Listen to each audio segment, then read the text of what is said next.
Good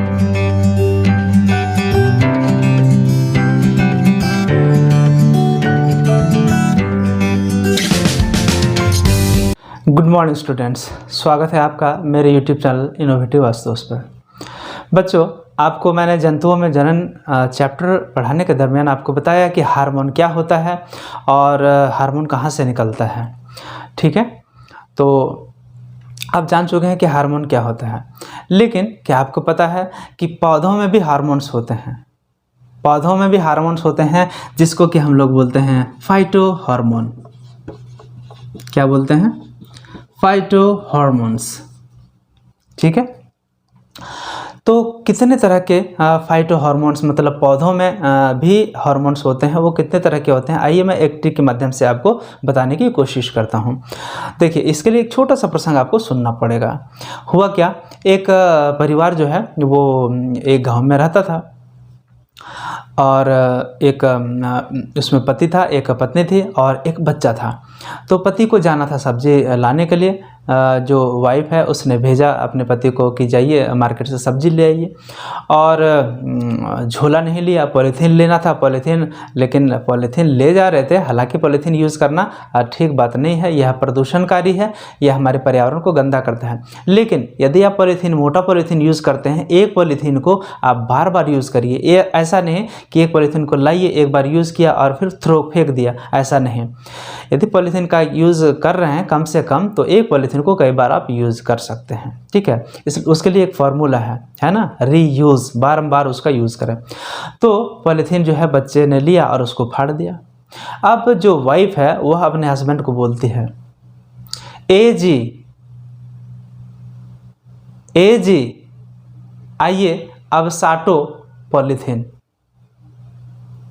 ए जी या फिर आइए जी अब साटो पॉलीथीन। ठीक है, ए जी अब साटो पॉलीथीन। बस यही है ट्रिक। इसी ट्रिक में छुपा हुआ है कि प्लांट में जो पौधा होता है उसमें जितने हार्मोन्स हैं, चलिए उसको लिखते हैं। क्या है? ए जी अब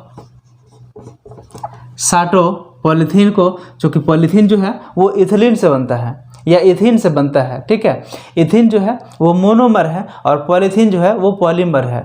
मोनोमर और पॉलीमर क्या होता है? मोनोमर मतलब समझ जाइए कि एक अणु या एक मॉलिक्यूल, और पॉलीमर मतलब हो गया कि एक ही प्रकार के अणु ढेर सारे जब हों, बहुत संख्या में, तो उसको पॉलीमर बोलते हैं। ठीक है, तो ए जी अब साटो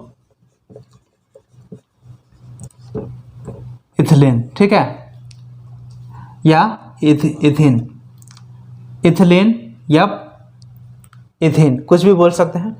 तो चलिए शुरुआत करते हैं ए से। तो पहला जो है वो है ए से आपका ऑक्सिन। ठीक है, जी से है, जी से आपका हो गया जिबरलिन। ए बी से होता है एब्सिसिक एसिड। साइटो से हो गया साइटोकाइनिन, और इथिलीन से इथिलीन ही हो गया। ए जी अब साटो इथिलीन। ठीक है, ऑक्सिन, जिबरलिन, एब्सिसिक अम्ल, साइटोकाइनिन और इथिलीन। तो साइटोकाइनिन को हम लोग सिर्फ काइनिन भी बोलते हैं। यह भी लिखा हुआ आए तो परीक्षा में कोई दिक्कत नहीं है। तो अब ये भी जान लेते हैं, अब ये फार्मूला तो जान गए, ट्रिक जान गए कि इससे ए जी अब साटो इथिलीन, इससे इसका काम क्या है ये भी जान लें। ऑक्सिन जो है ये क्या करता है?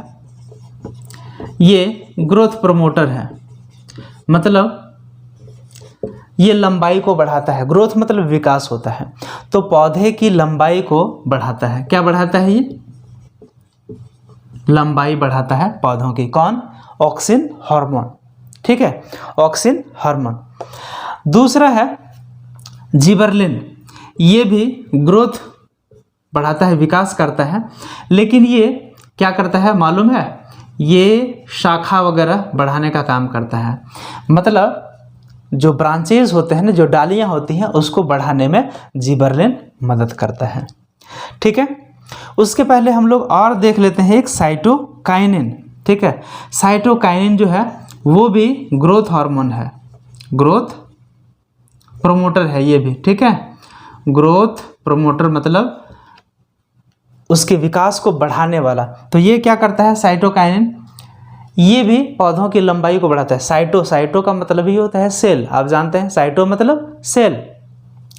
तो सेल को बढ़ाने का मतलब यह जो कोशिका विभाजन होती है, सेल डिवीजन होता है, उसको ये प्रमोट करता है। उसके कारण क्या होता है, उसके कारण जो पेड़ की डालियां हैं वो मोटी होती जाती हैं। कहने का मतलब इसमें हो रहा था प्राइमरी ग्रोथ, मतलब लंबाई बढ़ रहे थे, और इसमें बोलेंगे कि होता है सेकेंडरी ग्रोथ। देखिए प्राइमरी ग्रोथ का मतलब होता है लंबाई बढ़ना, और सेकेंडरी ग्रोथ का मतलब होता है मोटाई बढ़ना। तो ऑक्सिन जो है इसने लंबाई बढ़ाई, साइटोकाइनिन ने उसकी चौड़ाई बढ़ाई मतलब मोटाई बढ़ाई। और भी कुछ होता है, जैसे जड़ों की लंबाई भी बढ़ाता है साइटोकाइनिन। जो फल होते हैं या जो कली होती है उसमें भी, जो कि ये सेल डिवीजन करता है मतलब कोशिका विभाजन का काम करता है, उसमें मदद करता है। तो ये ये कली को भी बड़ा करके फिर फूल बना देता है, ठीक है। तो ग्रोथ प्रोमोटर ये भी है। तो इसको बोल सकते हैं कि एक्सियल ग्रोथ करता है मतलब शाखाओं को बढ़ाता है। अब आते हैं हम लोग इथिलीन पे। ऑक्सिन और एक काम करता है, ये भी जानना है। ऑक्सिन जो है फलों को गिरने से रोकता है। अब कब गिरने से रोकता है,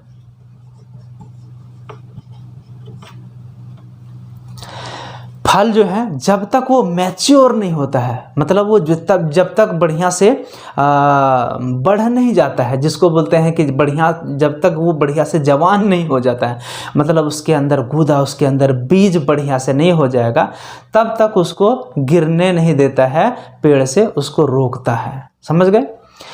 और ठीक इसका उल्टा करता है इथिलीन। ये क्या है, ये ग्रोथ इनहिबिटर है, ये ग्रोथ इनहिबिटर है, मतलब ये विकास को घटाता है।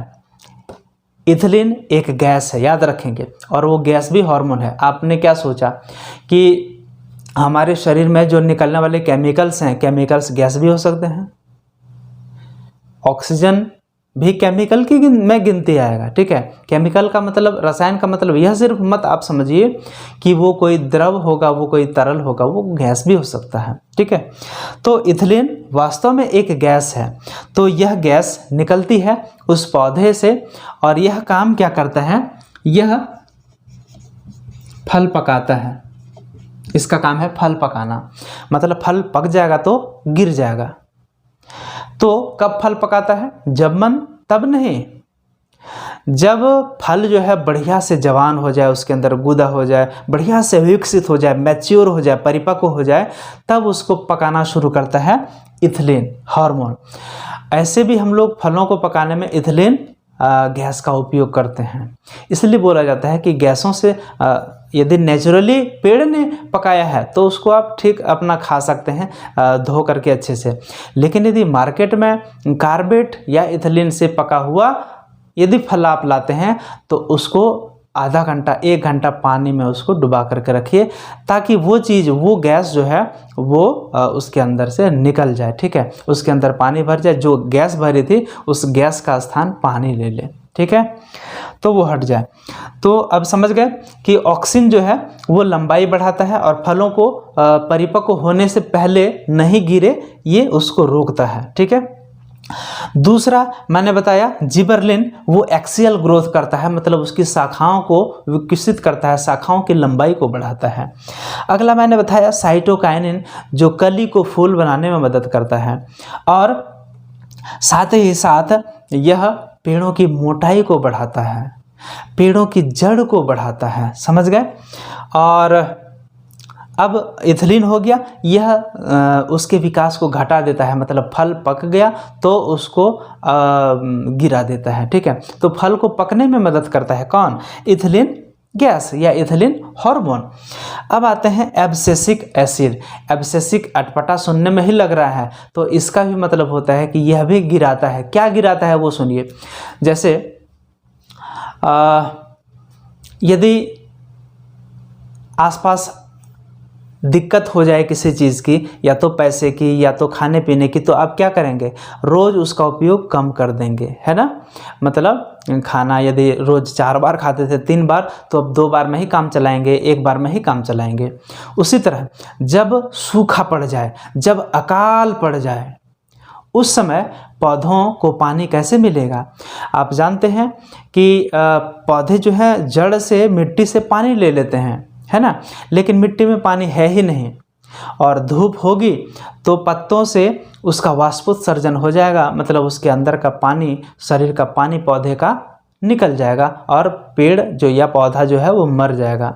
तो वाष्पोत्सर्जन प्रक्रिया ज़्यादा नहीं हो, यदि पत्ते ही नहीं होंगे तो वाष्पोत्सर्जन ज़्यादा होगा, नहीं होगा। जो तना है उससे कम वाष्पोत्सर्जन होगा। तो पत्ते गिराने का काम, यदि सूखा अकाल पड़ जाए, उस समय एब्सेसिक अम्ल जो है वो पौधों के शरीर में यह हार्मोन जो है वो स्रावित होता है और पत्तों को पका देता है और उसको गिरा देता है, उसको पेड़ से झाड़ देता है, ताकि वाष्पोत्सर्जन से कम पानी का खर्च हो और पेड़ जो है वो जिंदा बच जाए। मतलब नेचर ने सभी को इस तरह का सूत्र दिया है, इस तरह की प्रक्रिया दी है, इस तरह बांधा है सबको कि सब जीव बच सके इस पूरी धरा पर, इस पृथ्वी में। तो हमें यह प्रक्रिया जो है वो पौधों को भी दिया है, ऐसा नहीं कि सिर्फ इंसानों को ही दिया है। ठीक है, तो बच्चों यह फॉर्मूला, यह ट्रिक आपको कैसा लगा, यह लाइक और कमेंट करके बताएं। यदि अच्छा लगा तो दोस्तों को शेयर करें, और यदि नया कुछ और कुछ आप जानते हैं तो फिर कमेंट करके बताएं। ठीक है, अच्छा लगा तो भी कमेंट करके बताएं। तो बच्चों इस वीडियो में इतना ही, मिलते हैं अगले वीडियो में फिर कोई नए ट्रिक के साथ, फिर कोई नए टॉपिक के साथ। तब तक आप सभी का हार्दिक धन्यवाद।